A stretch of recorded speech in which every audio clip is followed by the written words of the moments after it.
Robyn D'Angelo here, the Happy Couple Expert. I want to talk with you about intimacy today. And this is a word that, especially as someone who coaches people in relationships on how to have amazing relationships, intimacy is a word that comes up often. But I wanted to make sure I knew, as the expert, exactly what intimacy is. And I want to share with you, I looked it up, and these are 3 parts of the definition. It's a closeness and familiarity of friendship. It's also private or cozy atmosphere. So you think of maybe like a concert that you go to where there's only a handful of people.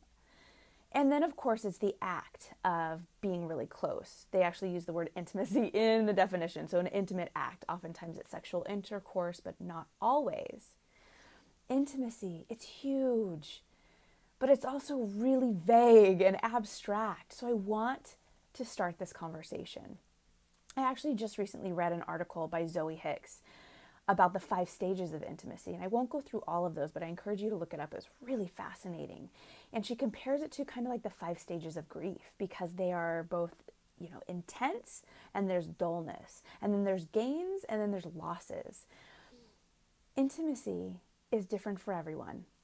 However, she talks about it starting with the stage of infatuation. And I thought this was really important to share with you because we've all been there, right? We meet that person, we go, oh my gosh, this is the one. I can't stop thinking about them. I'm texting them all the time, or I'm checking my email. I want to be with them. And, research shows that when we hit orgasm, our brain releases so much dopamine that it looks like and mimics our brain on heroin, up to 95%. This is phenomenal. This also means that it's not a sustainable state, right? Like our brains would fry if we operated at 95% dopamine release connected to or similar to, heroin use. Not possible.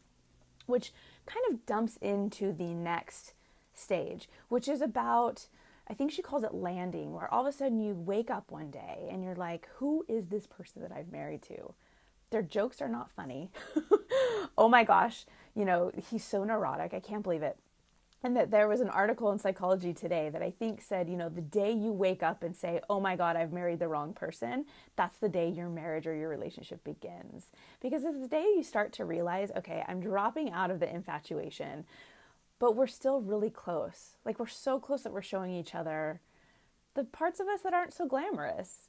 And that's real intimacy. So I just wanted to share a little bit with you about intimacy and what this looks like. And I want to encourage you to have a conversation with your partner. What does intimacy look like and mean in your relationship? Do you want more of it? Do you know how to create more of it? And if this is something that you struggle with, please know you're not alone. My goodness, you're not alone.